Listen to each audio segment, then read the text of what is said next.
Hello everyone, this is Hrithik Kaushik और आज का जो हमारा टॉपिक है वो है कॉजेज ऑफ पॉवर्टी। कहते हैं इंडिया के अंदर पॉवर्टी को एक्सप्लेन किया गया है दो रेफरेंस में, यानी कि पॉवर्टी को जब एक्सप्लेन किया गया तो दो सेट ऑफ कॉजेज हैं उसके। एक है relating to under development of the economy और दूसरा है अनइक्वल डिस्ट्रीब्यूशन ऑफ इनकम। यानी कि पॉवर्टी है इंडिया के अंदर, ये बात इस बात से तो सभी एग्री हैं। कहते हैं रीज़न क्या, कॉजेज क्या क्या है, पॉवर्टी क्यों है, मतलब किन कॉजेज की वजह से पॉवर्टी फैलती जा रही है, कॉजेज क्या है पॉवर्टी के। तो कहते हैं दो टाइप की पॉवर्टी की कॉजेज है। एक तो है अंडर डेवलपमेंट है, मतलब इंडियन इकोनॉमी पूरे तरीके से डेवलप्ड इकोनॉमी नहीं है, इस वजह से पॉवर्टी है। दूसरी बात है कि अनइक्वल डिस्ट्रीब्यूशन है इनकम का, इस वजह से पॉवर्टी है। आज जो हमने डिस्कस करने हैं वो कॉजेज वो डिस्कस करने हैं जो कि इंडियन जो इकोनॉमी है हमारी वो अंडर डेवलपमेंट होने की वजह से पॉवर्टी फैलती जा रही है। ठीक है, poverty with reference to under development of the Indian economy. तो सबसे पहला पॉइंट आता है कि इंडियन इकोनॉमी के अंदर इंडियन इकोनॉमी अंडर डेवलप्ड है, इस वजह से पॉवर्टी फैल रही है। तो फर्स्ट पॉइंट आता है low level of national product. कहते हैं net national product of the India is miserably low compare to its size of population. जितनी पॉपुलेशन का साइज है उसके कंपैरिजन में एनएनपी जो है इंडिया का नेट नेशनल प्रोडक्ट है वो बहुत कम है। Low per capita income is the obvious consequence. तो फिर क्या होगा, अगर हमारा जीडीपी कम है यानी नेट नेशनल प्रोडक्ट कम है तो लोगों को मिलने वाला जो पर कैपिटा इनकम है उनकी वो भी कम होएगी।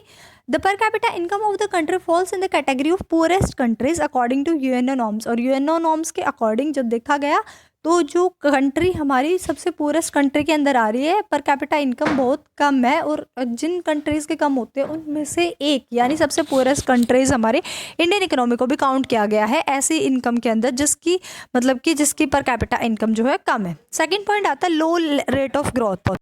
सेकेंड पॉइंट जो आता है हमारा लो रेट ऑफ ग्रोथ, इसमें क्या कहता है जो ग्रोथ हो रही है वो लो रेट से हो रही है। Rate of growth of economy has been quite during 5 year plans in India. जब इंडिया के अंदर 5 ईयर प्लान्स चलने शुरू हुए, 1 plan, second plan, third plan, ऐसे बने 5 ईयर प्लान, तो उस टाइम पे भी जो हमारी ग्रोथ की रेट रही इंडियन इकोनॉमी की वो क्वाइट लो रही, बहुत कम रही।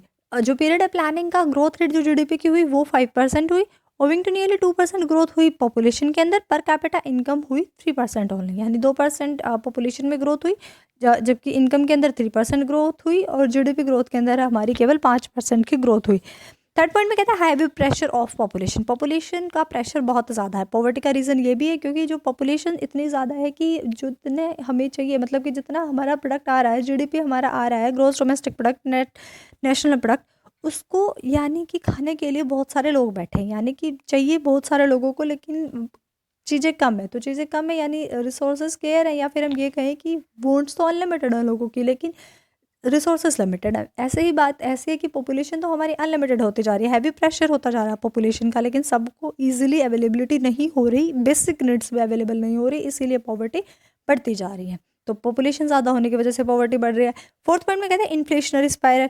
क्योंकि इन्फ्लेशनरी स्पायरल आ रहा है तो इस वजह से पॉवर्टी इंक्रीज होती जा रही है। इन्फ्लेशनरी स्पायरल क्यों आ रहा है, जब प्रोडक्शन कम होगा किसी चीज़ का, तो प्रोडक्शन अगर कम हुआ तो इसका क्या मतलब है, जितना प्रोडक्शन है उसको हाई रेट पे बेचेंगे, अगर उसको हाई प्राइसेस पे बेचेंगे तो कंसिस्टेंटली अगर हाई प्राइसेस पे बिकता रहा तो इन्फ्लेशन आ जाएगा। अगर इन्फ्लेशन आ जाएगा तो जो पुअर लोग हैं वो उन चीज़ों को अफोर्ड नहीं कर सकते, अगर वो अफोर्ड नहीं कर सकते तो वो चीज़ें परचेज नहीं कर पाएंगे तो वो पुअर ही रह जाएंगे। ठीक है, तो इन्फ्लेशनरी स्पायरल की वजह से क्या होता है, इन्फ्लेशनरी स्पायरल की वजह से होता है हमारी पॉवर्टी इंक्रीज होती जाती है। और इन्फ्लेशनरी स्पायरल के अंदर यही होता है, मतलब wage catch price and price catch wages, इसी तरीके से चलता जाता है। वेज तो चाहते हैं कि वो प्राइसेस अचीव कर ले, मतलब कैसे, जैसे कि कोई भी फैक्ट्री के अंदर कोई भी काम कर रहा है वर्कर, वो वर्कर चाहता है उसकी वेजेस इंक्रीज कर दिए जाएं क्योंकि प्राइसेस में इंक्रीज आ गया। जैसे ही उसके वेजेस इंक्रीज कर दिए जाते हैं तो क्या होता जाता है, उसकी एम्प्लॉयमेंट इंक्रीज हुआ तो जो कॉस्ट ऑफ प्रोडक्शन थी, यानी वो वर्कर कुछ काम कर रहा था उससे उसके बाद मतलब प्रोडक्शन हो रहा था किसी चीज़ का, तो कॉस्ट ऑफ प्रोडक्शन में चारों फैक्टर इंक्लूड थे, तो वेजेस की सैलरी भी इंक्लूड थी। अब वेजेस की सैलरी होने की वजह से कॉस्ट ऑफ प्रोडक्शन हाई हो गया, कॉस्ट ऑफ प्रोडक्शन हाई हो गया तो चीज़ों के प्राइस दोबारा से हाई हो जाएंगे। तो ऐसे ही चलता रहेगा। प्राइस हाई होने की वजह से वेज सोचते हैं कि हम हाई हो जाएं, यानी कि वेज जो भी डेली वेजर्स हैं, जो भी वर्कर्स हैं, वो चाहते हैं हमें प्राइसेस ज़्यादा मिले, और ऐसे ही मतलब अगर ऐसे हो तो वो ज़्यादा वेज डिमांड करेंगे तो प्राइसेस ऑटोमेटिकली हाई होते जाएंगे। क्यों, क्योंकि कॉस्ट ऑफ प्रोडक्शन हाई होगी। तो ये जो सर्कुलेशन ये चलता रहता है कि wage catches price and price catch wages. ठीक है, तो इन्फ्लेशनरी स्पायरल आ जाता है। फिफ्थ पॉइंट में आता है chronic unemployment and under development. फिर कहता है कि इंडिया के लोग जो है ना क्रॉनिक पुअर है। क्रॉनिक पुअर का क्या मतलब होता है? क्रॉनिक पुअर वो होते हैं जो कि कभी अबव पॉवर्टी लाइन गए ही नहीं, हमेशा से ही बिलो पॉवर्टी लाइन थे। तो इंडिया एक ऐसी कंट्री है जहाँ पे क्रॉनिक अनएम्प्लॉयमेंट और अंडर डेवलपमेंट चलता ही रहता है। और पॉवर्टी इस बात को रिफ्लेक्ट कर रही है कि यहाँ पे अनएम्प्लॉयमेंट है, यानी सभी के पास एम्प्लॉयमेंट नहीं है, फुल एम्प्लॉयमेंट यहाँ पे नहीं है, अंडर डेवलपमेंट है, और जो अनएम्प्लॉयमेंट है वो भी क्रॉनिक है। ठीक है। सिक्स पॉइंट में कहते हैं कैपिटल डेफिशिएंसी। फिर कैपिटल डेफिशिएंसी यानी कि कैपिटल इतनी नहीं, सफिशिएंट नहीं है कि सारा काम वो अरेंज कर सके। और कैपिटल मेन सोर्स होता है फैक्टर ऑफ प्रोडक्शन का। अगर वही कैपिटल ही नहीं है, यानी पूरी सफिशिएंट अवेलेबल नहीं है कैपिटल ही, तो फिर क्या होगा?